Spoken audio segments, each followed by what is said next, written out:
Bene data bakundwa b'umwami Yesu Kristo, mwese abakurikira izi nyigisho tubahaye ikaze mu biganiro bya Saveur Divine. Ibi biganiro mu bitegurirwa n'abavugabutumwa bwiza batandukanye, akaba ari umuhamagaro ugendera ku ijambo ry'Imana byanditse mu gitabo cy'ubutumwa bwiza uko bwanditswe na Matayo ibice 24 umurongo wa 14. Kandi ubutumwa bwiza bw'ubwami buzigishwa mu isi yose ngo bube ubuhamya bwo guhamiriza amahanga yose, nibwo imperuka izahera ko ize. Ibi biganiro mubikurikira ku channel ya YouTube yitwa Saveur Divine. Tubifurije kugubwa neza. Imana Data ari nayo so ibaha umugisha.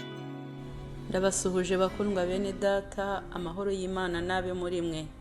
Dushimye Imana nyiribihe itwongereye uyu munsi ko yari isanzwe yacu yo kubaho.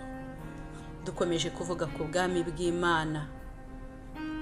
Uyu munsi ndashaka kubaza ikibazo, nicyo nitiriye amagambo tugiye kuganira. Kiravuga ngo niki kibahagaritse mudakora? Yesu arabashaka ngo abahe umurimo. Haleluya. Mu nkundire dusome mu rwandiko Paulo yandikiye Abaefesi ibice 2 umurongo waho wa 10.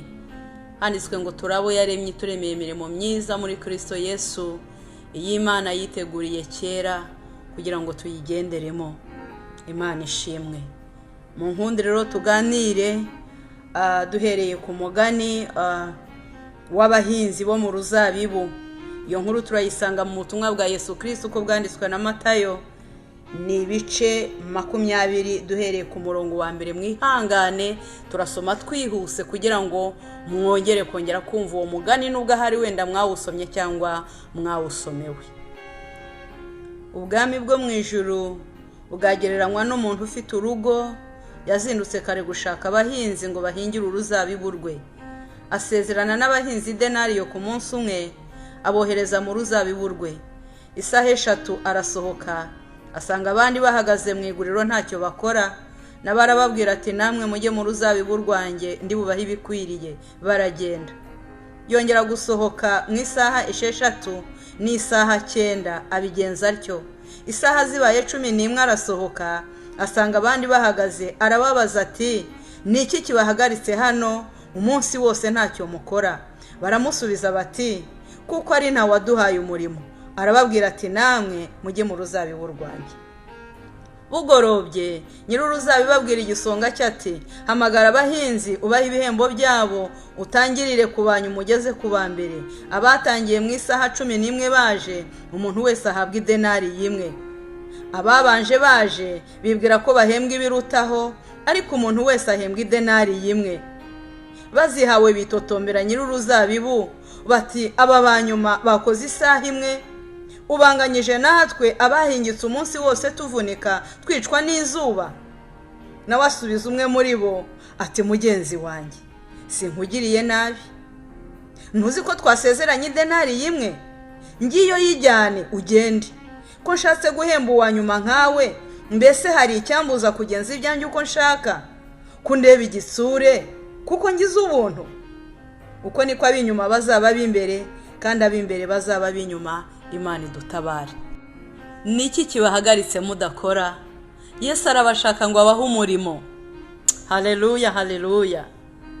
Twasomye ngo turabo yaremye Imana ituremeye imirimo myiza. Imana yaraturemye turemera imirimo myiza kugira ngo tuzayikore, ariko turi muri Kristo Yesu, kandi Imana yiteguye kera kose. Hanyuma dusomye uyu mugani Yesu yaciye awugereranya n'ubwami bw'Imana. Aravuga ngo ubu bwami bw'Imana bugereranywa n'aba bahinzi bo mu ruzabibu.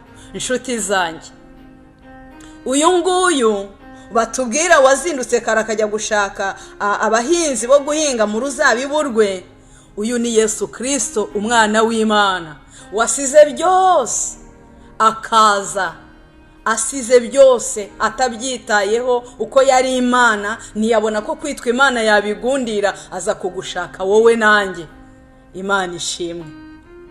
Hanyuma uyu muhinzi rero ko twisubire ku muhinzi, twari tumaze kuvuga ko agereranywa na Yesu wasize byose akaza. Uyu muhinzi ngo yazindutse mu gitondo cya kare, ahita abona abari bahagaze ntacyo bakora, abaha umurimo ati nimujye mu ruzabibu mu gitondo kare. Hanyuma habaye 3:00 arongera arasohoka ajya gushaka ahandi. Biriya yatubwiye ngo yasanze bari bahagaze mu iguriro. Arongera arasohoka 6:00, arangira arasohoka 9:00, nanone abasanze bahagaze bose badafite icyo gukora, akababwira ngo namwe nimuze mu ruzabibu, umurimo urahari, umurimo ni mugari, kuki muhagarara mudakora? Habaye 11:00 nanone arasohoka aragenda ngo abona abandi, arababwira ngo ni iki kibahagaritse hano umunsi wose ntacyo mukora? Bati nuko nta waduhaye umurimo. Ngo ahita ababwira ngo nimuze namwe mujye mu ruzabibu rwanjye. Niho nakuye titre cyangwa umutwe w'amagambo turimo tuganira. Yesu aragushaka, Yesu araguhamagara ngo aguhe umurimo. Kuki uhagarara ntacyo ukora? Kandi uri uw'Imana yaremye, ikuremeye imirimo myiza uhereye kera kose, ko Imana yayiteguye ngo uzayikore uri muri Kristo Yesu. Va muri ibyo uhagazemo bidafite umumaro, nyamuneka wirangara. Yesu aragushaka ngo aguhe umurimo mu ruzabibu rwe. Haleluya.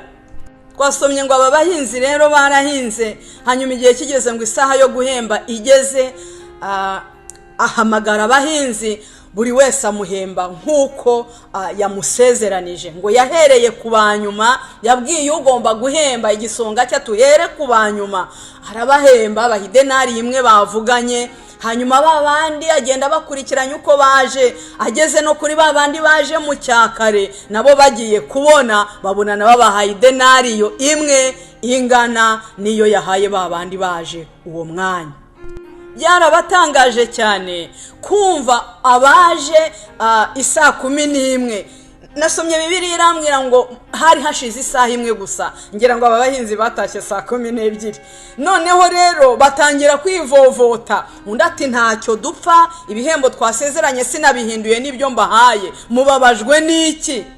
Niki kibateye umutima uhagaze? Mubabajwe nuko ntanzi ibyanjye, mubabajwe nuko ngize ubuntu. Mugabanye ishyari, mutware ibihembo twasezeranye, ntacyo mpinduyeho, mfite uburenganzira bwo kugabanya cyangwa kugaba ibyanjye nkuko mbishaka. Bene data, nagira ngo mbabwire, uyu muhinzi ni Kristo, umwana w'Imana waje kudushaka twese. Rero arahamagara wowe nanjye kugira ngo tumwakire mu bugingo, maze abone uko aduha umurimo. Niki dukwiye kwiga cyane muri uyu mugani? Nagira ngo mbabwire bene data ko guhabwa umurimo mu bwami bw'Imana ni ubuntu kandi bikwiriye guhabwa agaciro.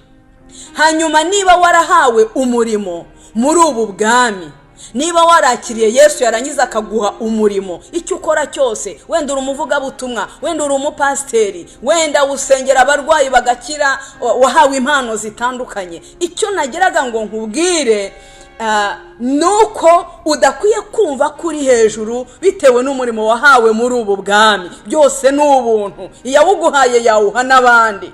Kandi ujye wibuka ko wahawe byinshi azabazwa byinshi. Ikindi, wirinde nshuti yanjye, kuko wahawe uwo murimo nk'uzabazwa uko wawukoze. Imana igufashe. Ijambo ry'Imana riratubwira ngo nuko namwe nimumara gukora ibyo mwategetswe byose, mujye muvuga ngo turi abagaragu batagira umumaro, kuko twashohoje gusa ibyo twabwiwe gukora.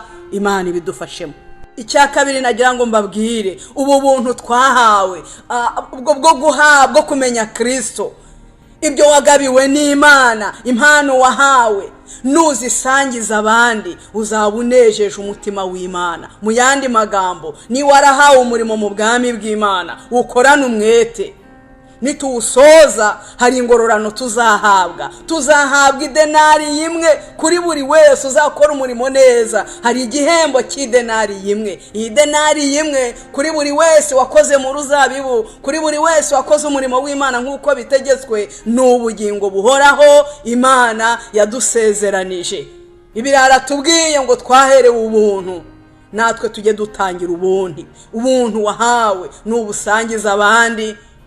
Ibyo Imana yakugabiye nubikoresha neza kugira ngo wagure ubu bwami bw'Imana, uzaba unejeje umutima w'Imana. Waherewe ubuntu, nawe ukwiye gutangira ubundi. Imana ishimwe. Birababaje cyane kumva umuntu yagusaba gusengera umuntu, ugahita umubaza ngo urampa ngahe, biragatsindwa. bakubwira batuzaze utubwiriza ubutumwa bwiza, uko Imana yaguhaye iyo mpano, yaguhaye uwo murimo muri ubu bwami, nawe utuzampisimbura mu byizi. Imana ikubabarire nshuti yanjye, waherewe ubuntu ujye utangira ubundi. Mbese wowe Imana ikwishyuje ihereye ku mwuka uhumeka wa buri munsi, wabona icyo wishyura? Waherewe ubuntu, ibyo dufite ni ubuntu, ujye utangira ubundi. Icya gatatu, wirinde kugira ishyari ryaba Imana ihaye umugisha. Imana igirira neza uwishaka mu gihe ishakiye. Nubona mwene so Imana ikize hejuru igize ikiha, ufatikanye nawe gushima Imana, ujye wishimana n'abishima, uzabunejeje umutima w'Imana. Ndimo nsoza iki cyigisho cya none cyangwa iyi audio, nagira ngo nkubwire ngo kuba warinjiye muri ubu bwami ni byiza, ariko nagira ngo nkubwire ngo igihe umaze ukijijwe cyangwa warakiriye ubu bwami cyangwa warakiriye Yesu, ntabwo ari cyo cy'ingenzi cyane, ntabwo gihagije. Ni cyiza kwakira Yesu, ni by'igiciro, ariko igifite icyo kivuze ni ukubigumamo. Kwakira Yesu ni kimwe, kwakira ubu bwami no kubwinjiramo ni kimwe, kwakira umurimo w'Imana ukawukora neza unezerewe muri ubu bwami ni kimwe, ariko Imana irashaka ko ubigumamo ukazageza ubwo Kristo azaza guhemba ya denariyo yatubwiye. Biravuga ngo hahirwa umugaragu shebuja azaza agasanga akibikora. Ndababwira ukuri yuko azamwegurira ibyo afite byose. Imana nibaha umugisha, birashoboka ko wahamagawe kera, ndakwinginze ubigumemo ugeze aho Kristo azazira. Ibiri givuga ngo umukiranutsi nareka gukiranuka kwe, agakora ibibi cyangwa agakora ibizira.